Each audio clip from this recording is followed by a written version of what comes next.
திமுக தாவேக double game ஆடுகிறதா Congress? Congress திமுக கூட கூட்டணி வைக்குமா, தாவேக கூட கூட்டணி சேருமாங்கிற கேள்விகள் இன்னும் கூட எழுந்துட்டு தான் இருக்கு. திமுக கூட தொகுதி பங்கீடு பத்தி பேசுறதுக்கு அகில இந்திய காங்கிரஸ் கமிட்டி ஆய்வர் குழுவை நியமிச்சு அறிவிப்பை வெளியிட்டுச்சு. அந்த குழு திமுக தலைமை அலுவலகமான அண்ணா அறிவாலயத்துல திமுக தலைவர் ஸ்டாலினை சந்திச்சு பேச்சுவார்த்தையை துவங்குச்சு. காங்கிரஸ் திமுக கூட்டணியில தான் இருக்கும், கூட்டணி மாறுங்கிற வதந்திகளுக்கு இப்போ முற்றுப்புள்ளி வச்சாச்சுன்னு காங்கிரஸ் மூத்த தலைவர் ப. சிதம்பரமே கருத்து சொல்ற அளவுக்கு 2026 தேர்தலில் காங்கிரஸ் பயணிக்கிற திசை எதுங்கிறதுல குழப்பம் இருந்துச்சு. ஆனா அந்த குழப்பத்துக்கு முற்றுப்புள்ளி வச்ச காங்கிரஸ் கட்சியை சேர்ந்த பிரவீன் சக்கரவர்த்தி தாவேக தலைவர் விஜய சந்திச்சிருக்காரு. இவரு காங்கிரஸ் கட்சியோட தரவுகள் பகுப்பாய்வு குழுவோட தலைவரா இருக்கிறதோட ராகுல் காந்திக்கு நெருக்கமானவராய் பார்க்கப்படுறாரு. இதுக்கு முன்னால இவர் இடத்துல சசி தரூர் இருந்ததையும் கவனத்துல எடுத்துக்க வேண்டியிருக்கு.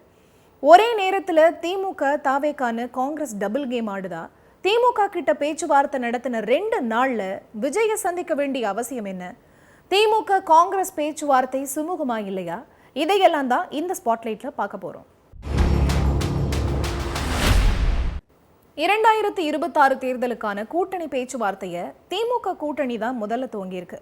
திமுக கிட்ட எத்தனை தொகுதிகள் வாங்கணும்னு பேசுறதுக்கு காங்கிரஸ் தலைமை 5 பேர் குழுவை நியமிச்சது. இதுல கிரீஷ் ஜோடங்கர், செல்வ பெருந்தகை, ராஜேஷ்குமார், சூரஜ், எம்.என். ஹெக்டே, நிவேதித் ஆல்வா இடம்பெற்றிருந்தாங்க. இந்த குழு சென்னை அறிவாலயத்துல திமுக தலைவர் மு.க. ஸ்டாலினை சந்திச்சு முதற்கட்ட பேச்சுவார்த்தையை நடத்துச்சு. ஆனா அடுத்த 2 நாள்ல காங்கிரஸ் கட்சியோட தரவுகள் பகுப்பாய்வு குழுவோட தலைவராக இருக்கிற பிரவீன் சக்கரவர்த்தி சென்னை பட்டினப்பாக்கத்துல இருக்கிற விஜய சந்திச்சாருங்கிற தகவல் வெளியாச்சு. இத தாவேக தரப்போ காங்கிரஸோ மறுக்கல. இது தொடர்பான கேள்விக்கு பதில் சொன்ன செல்வ பெருந்தகை விஜய் பிரவீன் சக்கரவர்த்தி சந்திப்பு பத்தி தனக்கு எதுவும் தெரியாதுன்னு சொல்லியிருக்காரு. இந்த நிலையில பிரவீன் சக்கரவர்த்தி ஏன் விஜய சந்திச்சாரு, ராகுல் அனுமதியோட தான் சந்திப்பு நடந்துச்சாங்கிறதையும் பார்க்க வேண்டியிருக்கு. அதுக்கு முன்னால பிரவீனுக்கும் திமுக தலைமைக்கும் இருக்கிற உறவை கவனிக்க வேண்டியதும் அவசியமாகுது. தமிழ்நாட்டுல எல்லா கட்சிகளும் கூட்டத்துக்கு ஆள் சேர்க்கிறாங்க.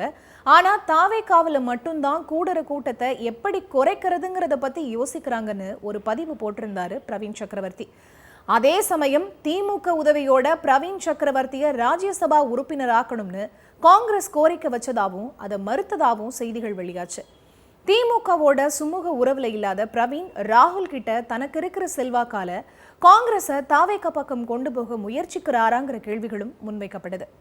ஆனா இதையெல்லாம் தாண்டி ஸ்டாலினை உரிமையோட அண்ணன்னு சொல்ற ராகுல் கொள்கை பிடிப்போட திமுக பக்கம் இருக்காரு. இந்த பின்னணியில ராகுல் விஜய் பக்கம் போக வாய்ப்பில்லைன்னு வைக்கப்படுற வாதங்களும் முக்கியமா பார்க்கப்படுது. தொகுதி பங்கீட்டுல திமுகவை மிரட்டுற இடத்துல காங்கிரஸ் இருக்காங்கிறத பார்க்கணும். கடந்த காலங்களில் திமுக கூட்டணியில காங்கிரஸ் 2004 இருந்து பயணிச்சுட்டு வர நிலையில 2006, 2011, 2016, 2021ன்னு 4 சட்டமன்ற தேர்தல்களை சந்திச்சிருக்கு. 2006 தேர்தலில் காங்கிரஸுக்கு 48 தொகுதிகளை கொடுத்திருக்கு திமுக. அதிகபட்சமா 2011ல் 63 தொகுதிகளை திமுக கிட்ட வாங்கியிருக்கு காங்கிரஸ். இதுதான் அதிகபட்சமா ஒதுக்கப்பட்ட தொகுதிகளா இருக்கு. இதன் பின்னணியையும் இங்க பார்க்க வேண்டியிருக்கு. 1996ல் அதிமுக கூட்டணியில காங்கிரசுக்கு 64 இடங்கள் ஒதுக்கப்பட்டுச்சு. அதுக்கு பிறகு காங்கிரசுக்கு அதிகபட்சமா திமுக கூட்டணியில 2011ல் 63 தொகுதிகள் ஒதுக்கப்பட்டுச்சு. அந்த சமயத்துல திமுக காங்கிரஸ் தொகுதி உடன்பாடு எட்ட பல கட்ட பேச்சுவார்த்தைகள் நடந்துச்சு. டெல்லியில அப்போ அமைச்சராயிருந்த தயாநிதி மாறனை பிரணாப் முகர்ஜி சந்திச்சு பேசினாரு. பிறகு சென்னையிலையும் கருணாநிதியை சந்திச்சு பேசினாரு.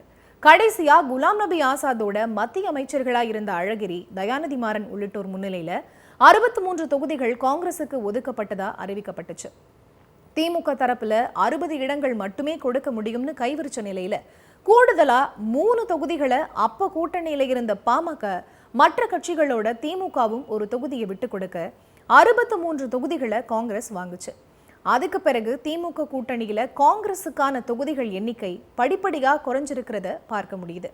2021ல் 25 தொகுதிகள் ஒதுக்கப்பட்ட நிலையில விஜய காட்டி பேரம் பேசி கூடுதல் தொகுதிகளை காங்கிரஸ் வாங்குமாங்கிற கேள்விக்கு திமுக 20 தொகுதிகளுக்கு மேல ஒதுக்க வாய்ப்பில்லைங்கிறத பீகார் தேர்தல்கள் முடிவுகள் அடிப்படையில பதிலா பார்க்க வேண்டியிருக்கு.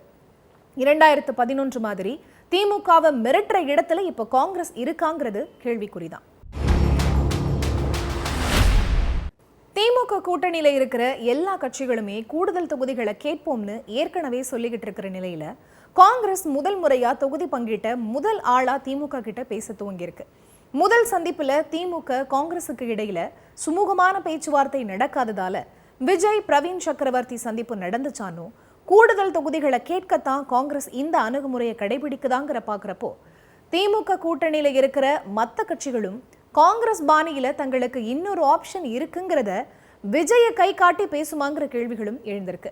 ஆனா 2019 இருந்து திமுக கூட்டணி சந்திச்ச எல்லா தேர்தல்களையும் தொகுதி பங்கீட்டுல எந்த சிக்கலும் இல்லாம சுமூகமா முடிக்கிற சூட்சுமத்தை திமுக 2026 தேர்தலையும் பயன்படுத்தும்னும், அதே சமயம் 2.0 ஆட்சியை உறுதிப்படுத்துற வகையில கூட்டணி கட்சிகளை அரவணைக்க வேண்டிய கட்டாயமும் திமுகவுக்கு ஏற்பட்டிருக்கிறத பார்க்க வேண்டியிருக்கு.